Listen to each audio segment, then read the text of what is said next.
अब राज्य सरकारों को ये अधिकार होगा कि वह संविधान के अनुच्छेद 341 व 342 के अंतर्गत माननीय महामहिम राष्ट्रपति के द्वारा घोषित SC व ST जातियों के समूह का उप वर्गीकरण करके आरक्षण का लाभ उनमें से कुछ जातियों को दे सकती है और ऐसा करते समय SC व ST के समूह में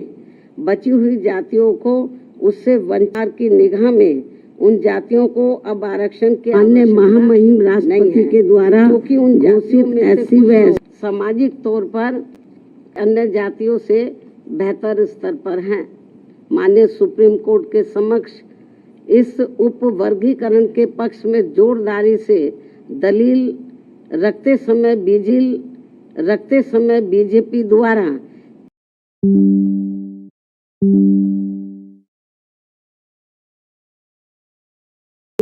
और अंत में ये सभी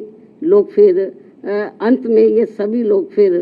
आरक्षण से वंचित रह जाएंगे। साथ ही माननीय सुप्रीम कोर्ट के समक्ष दविंदर मामले में सुनवाई के दौरान केंद्र और राज्य सरकार की तरफ से भी सत्ताधारी दल के वकीलों ने ही अपना पक्ष रखा है, परंतु माननीय सुप्रीम कोर्ट के 1 अगस्त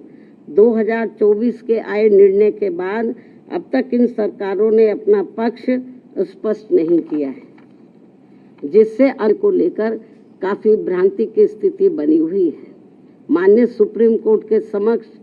सुनवाई के दौरान समाजवादी पार्टी के वरिष्ठ राज्यसभा सांसद जो कि वरिष्ठ तथा इनके साथ साथ बीजेपी ने केंद्र में अपनी सरकार की ओर से माननीय अटॉर्नी जनरल व सॉलिसिटर जनरल तथा कुछ राज्य सरकारों के वकीलों द्वारा उसमें भी खासकर आम आदमी पार्टी की पंजाब के एडवोकेट जनरल, हरियाणा एवं चंडीगढ़ में बीजेपी की ओर से उनके वकीलों द्वारा उप वर्गीकरण के पक्ष में तथ्यों को तोड़ मरोड़ कर प्रस्तुत करते हुए बाबा साहब डॉक्टर भीमराव अंबेडकर द्वारा संविधान सभा में लंबे विचार विमर्श के बाद बनाए गए आरक्षण के सिद्धांतों के साथ छेड़छाड़ करने का कार्य किया गया है,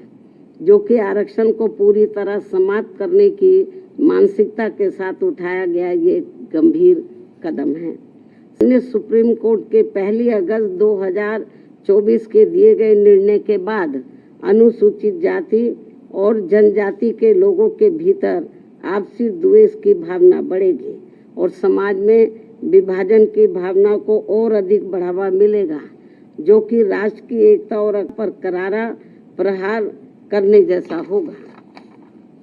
जबकि अनुसूचित जाति व जन है, ये केवल भारतीय संविधान के अनुच्छेद 341 व 342 की अधिसूचना के जरिए अस्तित्व में आई है और यह अनुसूचित जातियों व जनजातियों का एक मिश्रण है और एक बार अधिसूचित होने के बाद फिर यह एक समरूप समूह बन जाता है। साथ ही राज्यों के द्वारा ये उप वर्गीकरण अनुच्छेद 341 एवं 342 के तहत राष्ट्रपति जी की अधिसूचना का उल्लंघन होने के साथ साथ ये पूर्ण रूप से असंवैधानिक भी होगा, क्योंकि कोई भी राज्य सरकार राष्ट्रपति की पावर को खत्म नहीं कर सकता है, क्योंकि ये संविधान के अनुच्छेद 341 भाग 2 एवं 342 का उल्लंघन होगा और इससे हमेशा ये खतरा बना रहेगा कि अनुसूचित जाति व जनजाति को दिया जाने वाला आरक्षण कब खत्म हो जाएगा, जबकि अनुसूचित जाति व जनजाति समुदाय के लोगों का वर्गीकरण का एकमात्र मूलभूत आधार सामाजिक गैर बराबरी अर्थात छूत पात रहा है। ऐतिहासिक तौर पर सामाजिक गैर बराबरी की वजह से ही आरक्षण दिया गया है, तो ऐसे में जाति के आधार पर प्रताड़ना झेलने वाले समुदाय के बीच आरक्षण का बंटवारा करना ये पूर्ण रूप से अनुचित, असंवैधानिक व गलत है, क्योंकि दलितों व आदिवासियों के लिए आरक्षण का उद्देश्य जात पात व छुआछूत की बुराइयों को दूर करना था। साथ ही दिनांक 1 अगस्त 2024 के माननीय सुप्रीम कोर्ट के निर्णय अनुसार अब राज्य सरकारें अनुसूचित जाति व जनजाति का उपवर्गीकरण कर सकते हैं, जो कि असंवैधानिक है एवं उचित नहीं है। इतना ही नहीं बल्कि अनुसूचित जाति एवं जनजाति समुदाय का उपवर्गीकरण, जिसे माननीय सुप्रीम कोर्ट ने अनुमति दे दी है, इसे अब राजनीतिक दलों द्वारा राजनीतिक हथियार के रूप में उपयोग किया जाएगा। जहां एक तरफ राजनीतिक दल अपने राजनीतिक उद्देश्यों को पूरा करने के लिए कुछ अनुसूचित जाति व जनजाति वर्गों को हाशिए पर धकेल देंगे और उनके लिए पक्षपात का माहौल बनाकर अपना उद्देश्य पूरा करेंगे, तो वहीं दूसरी तरफ अनुसूचित जाति एवं जनजाति के इस उपवर्गीकरण के कारण काफी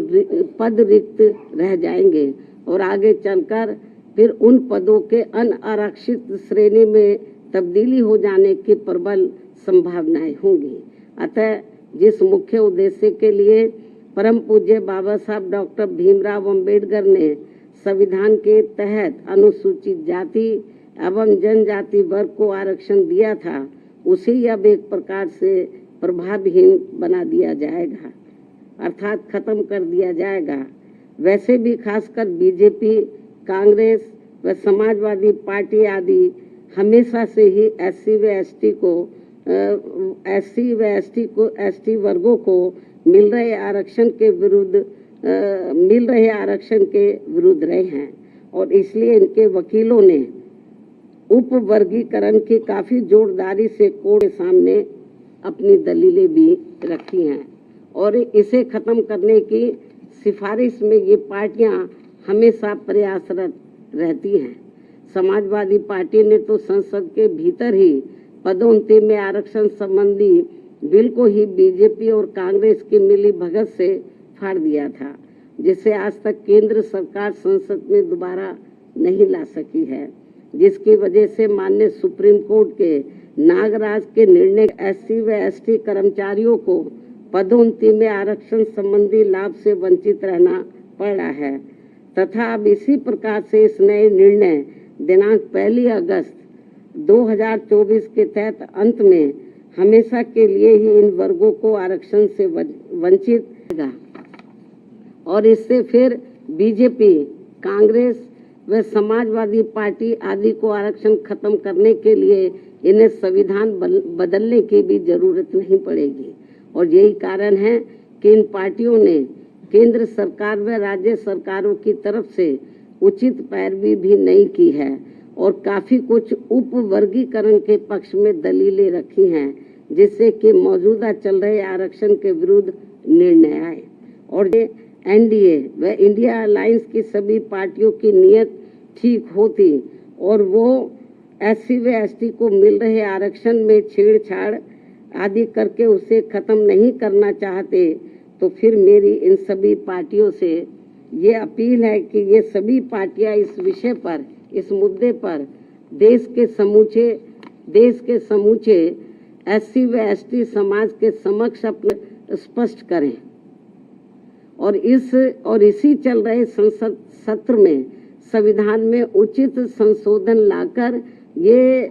स्पष्ट करें कि अनुच्छेद 341 व 342 के तहत माननीय राष्ट्रपति द्वारा घोषित एससी व एसटी जातियों के संबंध में भविष्य में किसी भी प्रकार की छेड़छाड़ व उपवर्गीकरण करने का अधिकार किसी को भी नहीं होगा तथा इन सभी जातियों को आरक्षण प्राप्त होने के लिए एक समूह के रूप में ही देखा जाएगा। ये इनको संशोधन संविधान में उचित संशोधन विधेयक इनको लाना चाहिए और ये सब लाकर इनको संविधान की में इसको शामिल करना चाहिए ताकि फिर भविष्य में कभी भी जो एससी एसटी का आरक्षण है उसके साथ किसी भी प्रकार का कोई छेड़छाड़ आदि ना हो सके। हालांकि ये नौबत नहीं आती यदि इसको बहुत पहले ही संसद द्वारा संविधान की 9वीं सूची में डाल दिया जाता। हमारी पार्टी ने लोकसभा के अंदर भी और राज्यसभा में भी इस मामले को अनेकों बार उठाया है, लेकिन इसको टाल दिया गया, क्योंकि जब बीजेपी पावर में रहती है वो भी इसको टाल मटोल करती है। इस मामले को कांग्रेस पावर में रहती है तो वो भी इस मामले को टाल मोल कर देती है। इससे स्पष्ट है कि चाहे कांग्रेस हो, बीजेपी हो या अन्य पार्टियां हो, उनकी वीकर सेक्शन के मामले में, खासकर दलितों व आदिवासियों के मामले में अभी इनकी जातिवादी सोच बदली नहीं है। मुझे नहीं लगता है कि ऐसा कुछ ये पार्टियां कर पाएंगी। इसके साथ साथ मेरी इस देश के सभी अनुसूचित जाति व अनुसूचित जनजाति वर्गों के लोगों से ये खास अपील भी है कि इस समय इस निर्णय से उत्पन्न स्थिति को अपने व अपने बच्चों के भविष्य तथा अपने संवैधानिक अधिकारों को नुकसान होने से बचाने के उद्देश्य से तथा बाबा साहब डॉक्टर भीमराव अम्बेडकर के द्वारा अपने अथक प्रयासों से इन वर्गों को जो संवैधानिक अधिकार दिलाए गए हैं, तो उन्हें खत्म होने से बचाने के लिए इस स्थिति को अपने लिए एक आपातकालीन की स्थिति समझते हुए इन्हें एकजुट होना पड़ेगा तथा मात्र अपने अपने राजनीतिक स्वार्थ व दबाव से प्रेरित न होकर यहाँ सभी राजनीतिक पार्टियों के ऊपर दबाव डालकर उचित संवैधानिक संशोधन लाने के लिए मजबूर करना पड़ेगा। इस खास अपील के साथ ही अब मैं माननीय सुप्रीम कोर्ट से भी ये पुरजोर अपील करती हूँ कि वह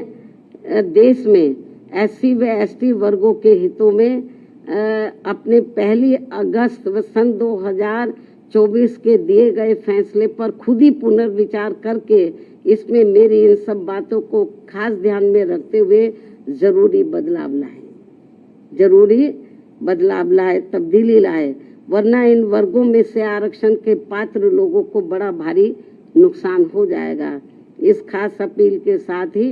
अब मैं अपनी बात यहीं समाप्त करती हूँ। धन्यवाद। जय भीम व जय भारत।